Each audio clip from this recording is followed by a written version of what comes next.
I really like the steering wheel. It has really nice controls. This is right here is for the cruise control.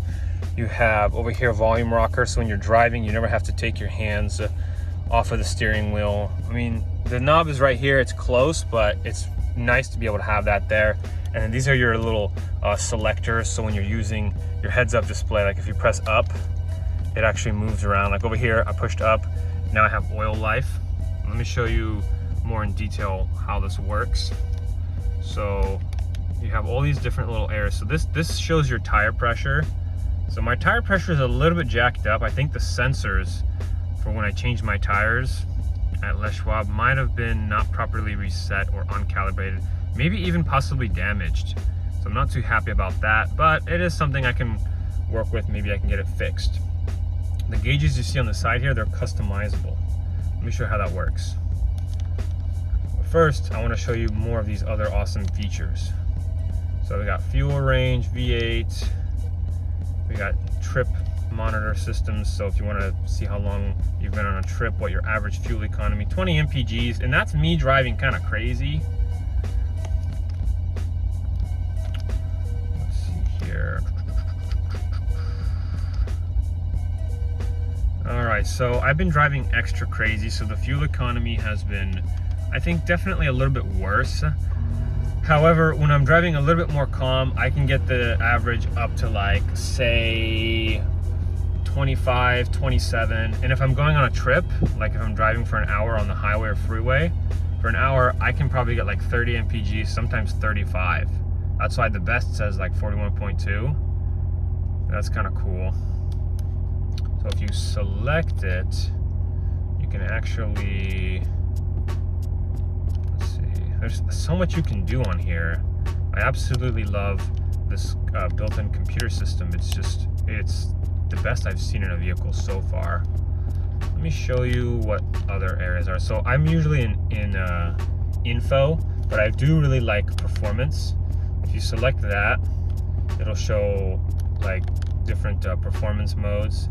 This shows like different G-forces, like when you're turning. This will show like the center of gravity and which direction the G-forces are.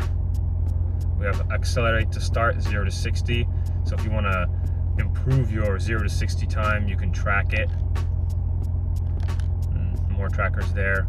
Oil temperature, oil pressure, battery voltage. See, these gauges right here, I've customized them. I've put my battery voltage, for instance, on the side right there. I really like seeing my battery voltage. In my previous vehicle, my battery would literally end up dying because I didn't know how much voltage I had. I didn't know the battery health. We have trans fluid temp. So the transmission, which I've talked about previously, is in the back. I can check the fluid temps of the transmission. Very important, because if the fluids are old or if the fluids have leaked out, my transmission temp could rise, and I need to pay attention to the transmission temperatures. And then you get your horsepower, and then your tire temperature. When the tires are warmed up, you have basically full performance in your vehicle, which is great. I love that. All right, and then in all these little menus that I'm at, there's like a sub menu that you can access, which is kind of cool. So there's more menus. Like the deeper you go, the more menus you find. And then the customizability is quite good too. I'll go ahead and select audio. So this Most Def, an artist that I was listening to, he's pretty cool. Oh, this is kind of interesting. Talk about interesting people, seriously. Just the guy just chilling over there. All right, then there's also phone controls, which I'm honestly not a super big fan of using it. I'm sure it works good for the people that want to use it. Like if you click on it, shows like no phone connected. Yeah, I don't really bother with that. There's also navigation, which again, why would you bother with that if you have, you know, a phone? It kind of doesn't make any sense. And then over here we have options. So this could be US units. Oh, interesting. Sports display theme, oil pressure, battery voltage. Yes, those are the pocket gauges. That's what that's called. Pocket gauges I really like. I just wish that you can insert another pocket gauge right there. Like I want to put trans fluid temp right there, but I can't. There's more than enough room. I might maybe write some custom software, or maybe there's some mods out there that I can get. Because I would really appreciate to be able to do that. I find that very troublesome that you can't. Edit gauges. See, you can select them, change them, like oil pressure. I think oil pressure is important. If you have a crack in your engine, all your oil leaks out, your like engine is done for. You won't be able to save it. And then battery, I like the battery. I think I might change the battery for trans fluid temp, because I think that's pretty important. Horsepower, blank, oil temp. See, we already have oil temp right there. So I don't need oil temp, but trans fluid temp I think would be nice. And there you go, trans fluid temp. Oil life. So I got my oil changed, and then yeah, it tells you when you need to change your oil. Pretty freaking cool stuff. And I'm really paranoid about my tires popping, so I have this specific one selected, and yeah, it's very useful, I think. One thing that I love about the Corvette is that there's plenty of room. In a sports car, it's kind of unheard of. I mean, you have these deep pockets, which I really like. Everything just feels kind of higher quality. And even this little area right here, there's like a little cord pass through. Look at that. So if you have a cord coming out from this side, it can pass through inside, and you can charge your device inside. Look at that. It's nice. It's very well thought out design. I can really appreciate that. And then you don't even have to do that. You can just plug into these USB ports here and do the charging from there. That's also a possibility. And then you also have your auxiliary in. So if you don't want to use USB ports to charge, maybe just want to listen to music and you hate Bluetooth, because Bluetooth can be troublesome, you could do that. You want to power another device? You have 2 of these car charging areas. This is just amazing. Look at that. You got one here, you got one there. I love that. It's great. So next up, I want to show you guys how to take the top off. So we'll be taking this off, and we'll be inserting it in the back over here, and then we're gonna be driving around. So basically, yeah, it does have the ability to be a convertible, which I find pretty cool. It is a little tricky when you don't have like the most amount of space, like especially if you're storing other things in the back. So for instance, I do have these crates in here, and you actually can fit the Targa top in the back with the crates. It's a little tricky. It's not maybe as super safe, but it can work. I will need to move the tripod, however. So I really think it's pretty unrealistic to not have crates in the back, or to not have some kind of storage system. There are other storage systems, and you can get like a wire or something to strap this to be a little bit more stable. But I find that it's pretty decent in terms of stability. I don't really have much problems with it. And I feel like it's like there's definitely a sweet amount of storage in the back over here. Like you can almost fit a person back here. Seriously, like if you absolutely needed to, you might even be able to sleep here. Potentially, I might even kind of screw around with that idea and maybe try it out. But let me show you what it's like putting the top back into here. And yeah, so the top will secure itself onto these points here. Oh, and since I'm on the topic, this is where the battery is stored. You just lift this up, and then the battery's down there. And over here we have an additional storage area. I have like an ice scraper, and that's pretty much it. It's kind of like a cool little secret compartment.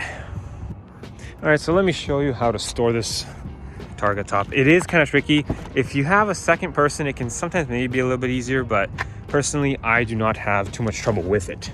So you lower these. There's these little things that come out over here. It just kind of pops out. Yeah.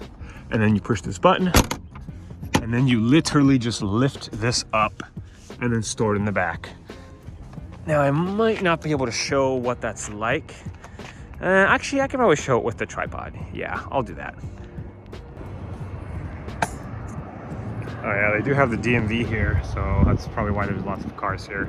People are like slowing down and watching me. It's a little interesting, to say the least.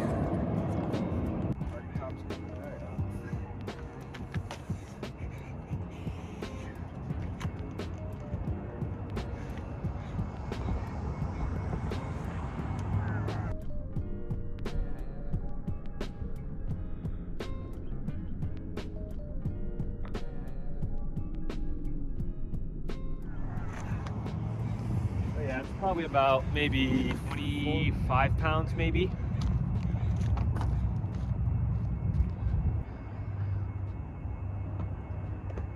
Oh, there we go. There we go.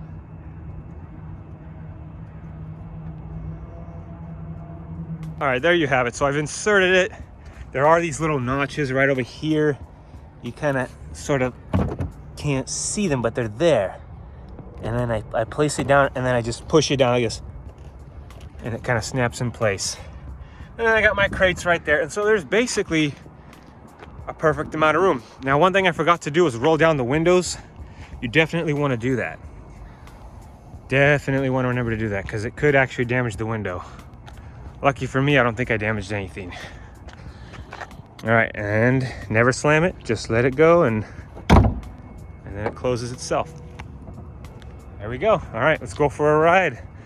Take this baby out for a spin. Oh yeah, I also want to give a shout out to Andobil for hooking me up with this selfie tripod. It's pretty quite awesome, actually. It can support a camera on top, and I also have a ring light that I disabled it, took it off, so I can use it to film today. All right, let's go ahead and get in and take this out for a spin.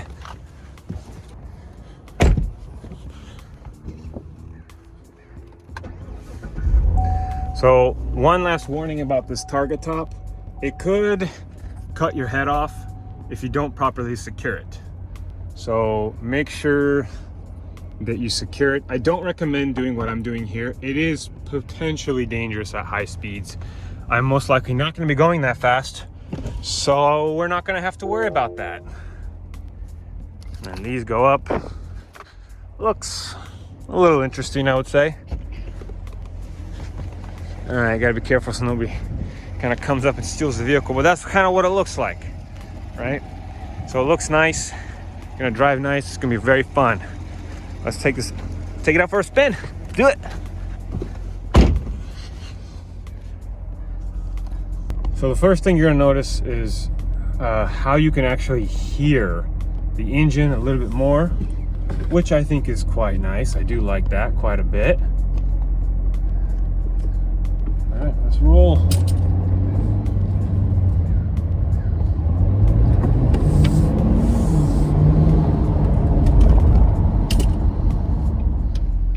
Alrighty, that should be fun.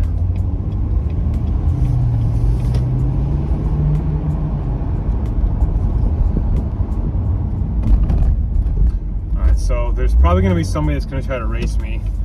We'll see how that goes.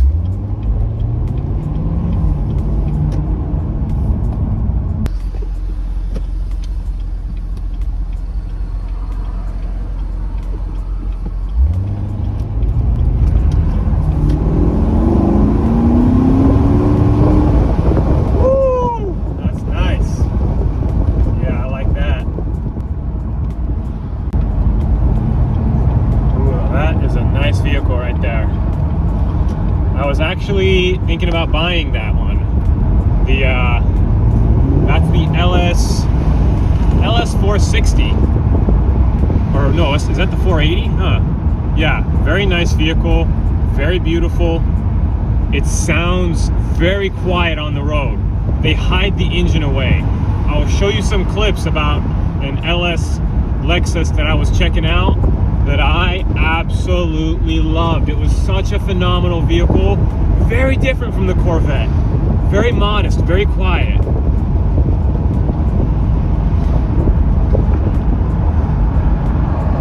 And then to our right, we have a Dodge Charger. These guys love to race me.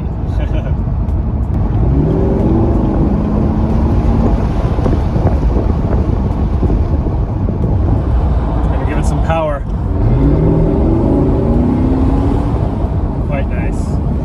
Very, very nice.